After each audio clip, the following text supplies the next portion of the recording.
Hey there. So I wanted to do a very brief live and kind of talk to y'all about what's going on because a lot of the things that are going on in the world feel, I think, to some people and some of us, it's very overwhelming to process. And so tonight I am going to be going live with Duty Ron. I'll be over on his channel. I'll be over there, over at his place, and we're going to be doing a live. We're going to be talking about some of these ideas of what's going on in the world. But one of the things I wanted to really come forward, hey guys, I wanted to come forward and talk to you about some of the research I've done around George Floyd. And, listen, and here's how I feel about this. And I'm going to say it here, and I'll say it a few times probably as I now, and maybe even when I talk to Judy Ron later.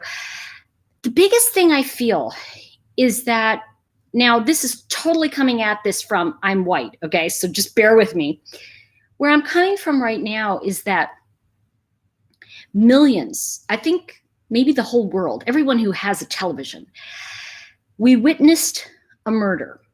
And I don't care what you call it, any which way right now, okay, whether you're going to call it racial or not. The fact is we witnessed a murder. And when you witness a murder, you are forever changed by that. Not only are we forever changed by witnessing what happened to George Floyd, I have to tell you that police officer, he looks like Ted Bundy to me. He did, right? Okay. So I know, guys, good to see you, and I'm going to say hi in a moment, but I wanted to come out with this first statement, which is George Floyd said from the time he was very little, I'm going to change the world. He would tell his friends that. Ironic and prophetic that I think perhaps he might just change things for the better. And I have to be honest with all of you and say, I know this sounds crazy, but I'm going to tell you that it's taken me time to assimilate some of what's going on. But I think we're living in a time that is quite extraordinary. And, when things fall apart, it gives us a chance. I mean, if you really look at everything that's going on, and again, okay, you're going to hear me say things that you're going to go, what? But if you really look at the idea of, now bear with me, draining a swamp, what happens when you drain a swamp? You see all the dregs of society. And we are seeing some of the worst of humanity and some of the best. And so I want to just start out by saying that and I said this to somebody the other day, and I've been really vibing on this a lot. And I just want to really, excuse me if I yawn, because it's what I do when I'm in an energetic state. When you see someone murdered, and we all did, we watched the murder of a man. Now, yes, he has a criminal past, and I want to talk about his background a little bit more, and because I think it's very relevant to what we're talking about. George Floyd and I were born 2 days apart in very different parts of the world. He was born into a very dangerous hood in Houston known as the Bricks. I was born in a blizzard, and New York City, right? In 2 days, actually, I'm 2 days older than Mr. Floyd was. And we were born at the same basic time in the world. And I was born to an alcoholic mom and I want to say a World War II vet dad. He was born to a very loving mother and a father who was a nurse. So when we talk about Mr. Floyd, I'm going to talk about having come from some of the darkest, some of the darkest parts of the world. Now, we're going to talk about that too. Give me a moment to get to my point of what I'm trying to say about all this. Because I think one of the things that we all have to understand, and when you talk about looters, okay, one of the things I want you to really get is that, okay, and by the way, I want to just preface this by saying that, when we look at the different worlds that he and I came from, I really haven't understood, and I'm going to be really upfront with all of you when I say this. I haven't understood, when a lot of Black folks are going, well, we've been dealing with this for 400 years. And I'm like, okay, I don't understand that. And you know why? Because we've never had any Black history. And why did I not get Black history? Because the Black history would kind of make white people look bad.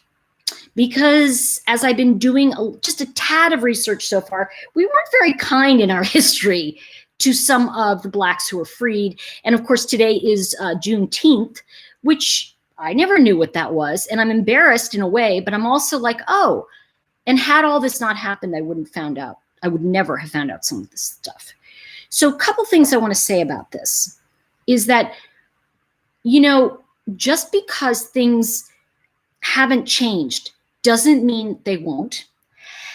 And just because it's horrifyingly bad for some people doesn't mean we knew how bad it was. And I really want to underline that. I'm not trying to play like, oh, I didn't know. I'm trying to say, you know, I heard people complaining all the time, but I never really saw much, you know, and I've always been very pro law enforcement.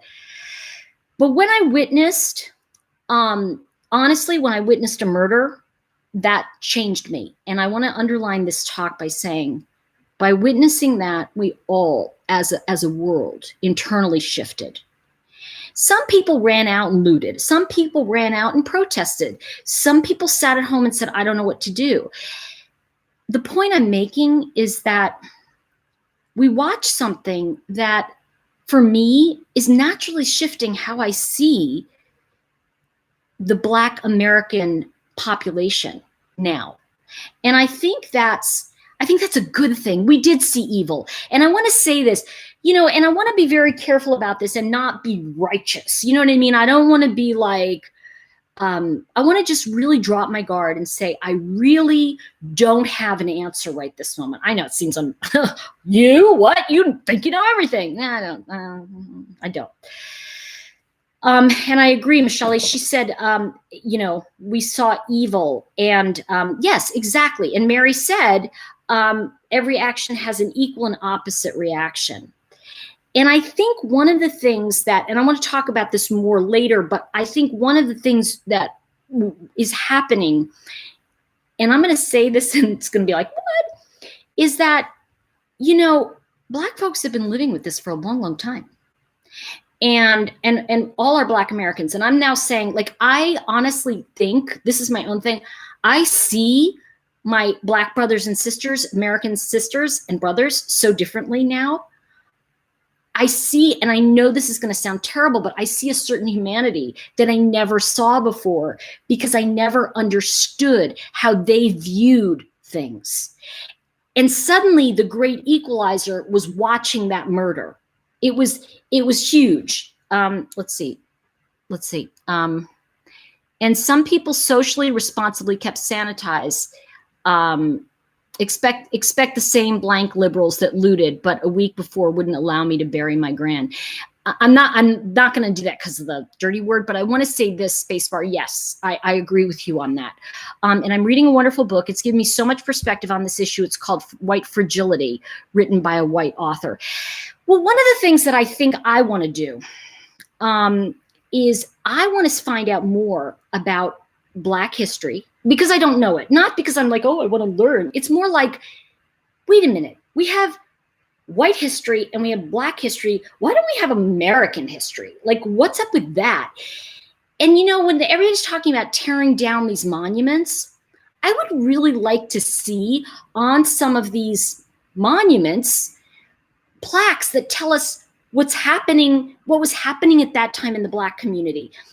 And that, because the thing that really gets me, and this is something that deeply hurt me, and I don't know how to say it without sounding like, oh, get the violins out, but when I heard this one woman talking about, you know, having burned and looted Target, and she said, well, that's not mine. I don't feel that's mine. That's just white person giving it to me, and that's not, I don't own anything. And she was so angry and stuff, and I'm not making fun of her. I watched it and I went, wow, I can see that. I'm not agreeing or disagreeing. I'm just saying, oh yeah, I could see how you feel that way. And the thing I want to say about that is that if you don't feel you own it, what do you care if you burn it? If you don't feel that anything you get is going to be yours, what difference does it make? But I want to say that we absolutely, if we're going to shift, we have to all shift together. And I think part of it is really starting to recognize that there is Black history and start listening to people. You know, it's really interesting the names I've been called on Twitter. I didn't even know you could call somebody that many nasty names. But one of the things that somebody, you know, said to me was, you know, you're this, you're that, and you have no idea, and you're just a blank white bee. And I was like, you know, my response was, so what is it I need to know? What do I not know? And it was really interesting because I was really working at not engaging with the epithets, you know, the epithets, what do you call it? Anyway, the cursing and the put downs, because there's an anger that's underlying every conversation, in that there's an assumption, okay, if you bear with me, there's an assumption that I, as a white person, know exactly what this Black person has been through for 400 years, right? And so as a result, why am I like just going, I don't know what you're talking about. Like, why am I ignoring it? Well, the truth is, I'm not ignoring it. I just didn't know. And I know that's no excuse, like that's not a good excuse. But the reality is that they've been living with this for a long time. I've been living with this since I witnessed George Floyd be murdered. And I want to tell you that the first change that happens inside of anybody is an internal one. And when I work with people, I'm getting truth bumps. When I work with people in spiritual work, and you know, and I have a master class that I'm working with like 4 people, and we finished in a couple weeks. But the reason I'm sharing this with all of you, and this, I'm going to look at some of the comments in a moment, is because when I work with people like that, when I'm working with that level of shift, you know, if you will, changes, you know, one of the things that we have to recognize is that sometimes when I'm doing a reading or I'm working with a client, there is no pretty bow. There is no, and now they lived happily ever after. There is no end game right now.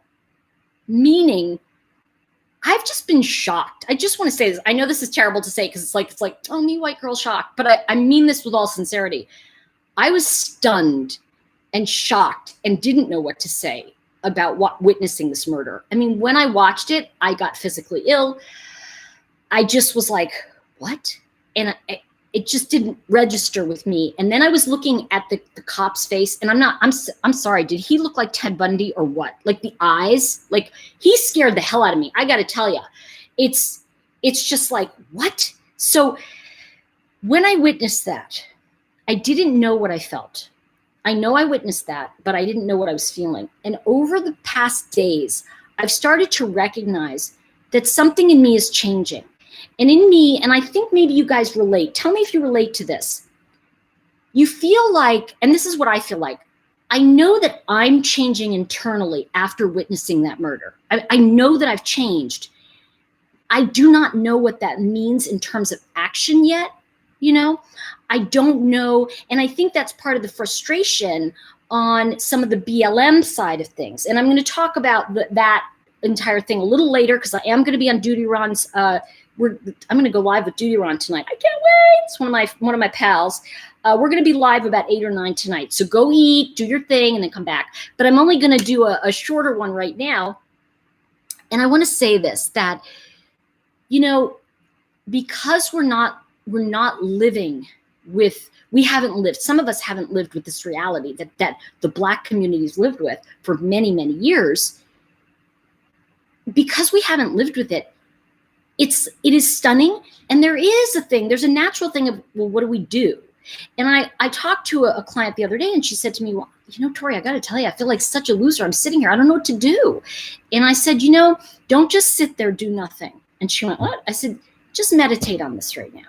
Let's just meditate on, we're in a really good place because we've seen some truth that we never saw. And while the Black community wants action this minute, and I get that, believe me, because when you've been sitting with something forever, you want to go, this is it, you saw it, let's do something. Well, in order to make a lasting change, a real change, we have to look at what is really wanted, what is really needed, what has to be done. And I think that when we look at the left, and I'm going to say left and right now, okay, because I think it's important to say that when we look at the left, it's like, you know, and I personally was, because I know colors and stuff, I personally was very offended when people were wearing the kenta scarves, the Afrikaan scarves. Those are sacred, that are worn by kings and holy people, and I was like, not really cool, okay. You know, yeah, I know I'm laughing because there's going to be Joe Biden ads, right? But there's the thing that I really get. And then when you look at the right, it seems like they're not doing anything. But what I want to say to you is that, you know, nothing we do right now, and I want to be very clear about this, nothing that's done right now is going to be good enough. And I want you to just breathe and get that first step. And as I mentioned, when I work with mastery people, I say a lot, listen, sometimes we have to bring out what happened and allow the event to just be there in the ether. And we have to trust that other people are getting it. And this is something that I really want to say. Here we are on Juneteenth. I want to say this to my Black and brown brothers and sisters. And I really feel like sincere when I say that now. I got to tell you, I didn't feel that way before. I always felt, oh, that's kind of fake. I don't feel fake about that right now. I feel like, you know, I am really sorry that I did not save you a place at the table. I did not know that you didn't know you were invited. I had no idea. And that doesn't excuse it, but I want to be a stand for the change. And that's an internal change. And then we look at, because I'm going to tell y'all something. This is the big cosmic secret. You cannot legislate the way people think. You can't legislate love. You can't legislate fairness. You can't legislate anything really. You can write it into the books, but that doesn't mean people are going to follow it. And I think what I'm looking for in this conversation and where we are right now, forgive me because I don't have my glasses on, I'm just taking this moment. When I looked at George Floyd's words of, I'm going to change the world, and he said this when he was, a young man, and he had many near misses. He had opportunities to play sports. He had opportunities for college. There were many things. There are many things that he had opportunities for. And you see, this is also not just poverty, because I want to say that for all intents and purposes, that family really loved each other. I mean, there was alcoholism in the family. There was, and George Floyd took to alcohol. He took to drugs. This is what happened. And by the way, that was an outlet for a lot of people who didn't know what to do, and it still is. So as I say that to you, yes, he had a record. He had a criminal record, but that doesn't take away from what we witnessed and validating how all of the Black community has been fighting for what they feel has been theirs. And that's a place at the table. That's equality. That's a sense that when they walk down the street, they're not going to be stared at because of who they are. And I don't know that I can stop that. I don't know that we can stop that. I do know that equality is, you can't give it out like candy. You have to just be that person and share it. See, I think the big mistake is like, oh, here, I'm going to be so equal. Here, I'll give you that. Nobody wants a handout. Everybody sees through it, by the way. If you're kind of like going, oh, hi, let me give this to you. It's like the people who are crying, and that's phony. That's not real. That's not your tragedy. And I'm sorry, I'm going to just say this. I learned this a long time ago. I remember a very dear friend of mine was in the hospital and I couldn't be with him. His mother hated me. And she didn't want any of his friends with him, and he was in very, very bad shape. And she said, no one can come visit him. And I remember calling her, that's not right. I want to be there. And she said, you know what? This isn't your tragedy. No. She said, you're not his family. This is not your story. That's his story. I said, well, what do I do? And she said, pray and send out really loving energy and be there in the event that it's your time to step in. And so I want to say that to all of you. It is our obligation to work toward equality. And I think that the only way to do that is to really understand Black history that we didn't know. And as I'm talking to more and more Black folks, I'm finding that out. You know, they have this history I don't know about. So I want to know. I want to find out more. And I want to, because there is such a loving experience in a Black family. And some of you know I spent a lot of time in my high school years, but I want to get to some of the things that you all are commenting on. Let's see. Okay. Let's see. Munchies said, ooh, Munchies suck monkey. Okay, I am going to talk about Tracy Call in a moment, because I think that you're making a good point, Tracy. Hold on. Too much racial division and hatred. Wait a minute. Wait for it. It just slipped. Too much racial division and hatred and stuff being exploited and pushed here. You know, and when you say here, I don't know what you mean, because I can't really say. Do you mean America? I feel like it's really about coming to an understanding. And I do agree that there's way too much racial division. And what I find very interesting is it's starting to take on a political thing, you know, and it was very interesting because it's like, well, you can't be a Republican if you're feeling this way, or you can't be this. And I'm like, that's interesting. Interesting how you automatically assume that that person's this. Let's leave color out of life. You know what, though? We can't. We can't. You know, it seems that white people are being oppressed. You know what? I'll tell you something. I think that what's happening, and I love that you brought that up, Tracy. The idea of white people being oppressed. Let's throw that out on the table. The idea of white people being oppressed. I can understand why that feeling would come forward. And it's because you have to understand the pushback is so strong, because you see, it's like this. Black folks have been living with this reality of all of the things that have happened to them through history. So anything that happens, it's like saying, okay, here's all this gasoline. We're just going to light a match right here. And so you light a match and it's like, and so what happens is there's the pushback of like, white cops are out to get us, and all cops are out to, and suddenly it's black cops are out to get us too. And it's just this pushback that happens. And unfortunately, it puts many of us, white folks, in a position of being, wait a minute, I feel like you're pushing on me. And the thing is I don't really think that is I don't think that's the wished outcome. I don't think people want to go, I want them to feel, it's more like, it's because you see what happens again is it becomes about us, right? It's like we're being oppressed. And it's like, no, what we want to look at is that when you experience being pushed down so strongly, there's a pushback that's going to be even bigger. And I think one of the things I'm noticing is that as I'm listening to, somebody said to me on my Twitter feed, because I get really into it over there, I want to say what I have to say, but I don't think you can hear it because you're white, and I think you won't be able to hear it. And I said, it's not that I'm not able to hear it. It's that I don't want to be told that I'm bad or called names. I want to hear what you have to say. You see, I think the issue for me is that when you take a group of people, any group of people, and say, you know what, Tracy, I'm going to use your name.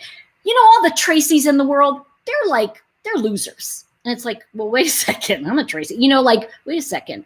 So what happens immediately is you get that, wait, I'm not listening to that. And you get a shutdown. So it's happening across the board. And so people make up what they want to hear. There's no reality anymore of what's really being said. Is anybody listening? No. And that was never more pointed to me the other day than trying to listen to something that a particular reporter was saying. Hold on. Everyone must come together to condemn these unjust killings as well as any arson and destruction in response. Timothy, I'm glad Timothy said that. I think that I want to stay with that for 1 minute. Can we focus right now, Timothy, on one murder? And the reason I say that, bear with me.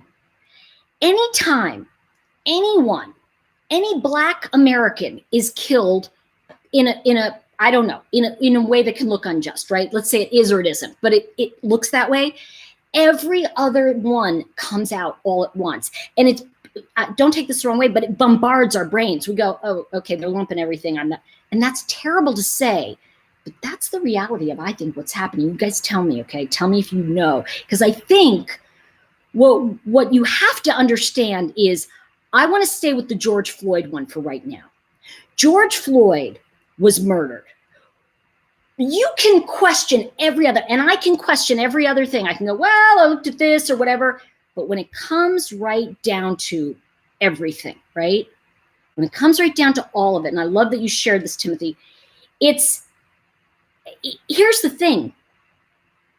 The bottom line is that we as white people, and I'm going to say me, okay, as a white person, I saw something that Black people see all the time. It was almost as if, I'm going to tell a story. Ready? Okay, Toy Story. Okay.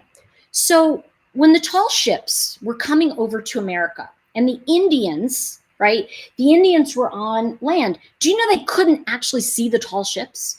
They had no frame of reference for a tall ship. They didn't know what it was. So all they saw was the white people, the white man and woman, walking out of the water. And they were like, you know, because they didn't see the ships. But it took the elder of the tribe and the I think it was one of the captains of ship, forgive me for not being exact, explaining to the elder what a ship was. And once he saw the ship, everyone else saw the ship. That's what I'm talking about. We all saw a murder. And one of the things I want to say is, like, let's not rush every other, as you say, murder or crime or Black people killed, because you have to understand that we saw it. So it's a small ripple effect. Now, it's not going to happen the way a Black person wants it to happen. And I say this because it's happening to me where I'm going, please don't put other deaths right now on it. I know Breonna Taylor. I looked at that and I was like, oh my God, that's so horrible. However, I want to stay with this one because this is one that had such an obvious, we all need to change. This had a big, we all need to change. You see, here's the issue though. As the cops begin to, let's put it this way, I think there needs to be training there, right? They're very smart, but I think there needs to, let's put it this way. The cops have been told they're militarized, right? They're this area, they're this like tight-knit section. Got the same thing in the Black communities. They're this tight-knit section. They know they have to protect themselves. So you've got these two warring factions that saying, you have to change, you have to change. And after a while, it's like, you know, who's lofting the ball at the same time? So the thing is that give us a chance to validate everything that's going on, okay? Because really, if I can say to, and I want to say this, my Black brothers and sisters, my Black American brothers and sisters who I'm so sorry that I didn't see, I'm not pitying. There's a big difference. There's a big difference. I don't feel pity. I feel responsible for not seeing it, you know, and I think I'm more about empowering you than I am about going, oh, let me give you something. It's more like, wow, what can I do to make equality? I don't know today. That doesn't mean I won't know tomorrow. Okay, let's see. What did Tracy say? He was really murdered. Is the story true? Is he even dead? Sorry, I don't believe any of this nonsense. God bless you anyway, Tori. Okay, so here's the thing I want to say, Tracy. I think that we have to, we have to agree to disagree on this, because I'm not going to go into any conspiracy theories or even conversations that are going to take us away from the focus of what we're doing. So I appreciate you being here. I think that's important. And the idea of never bow the knee to anyone other than God, well, okay, I get that. But I want to say something to you.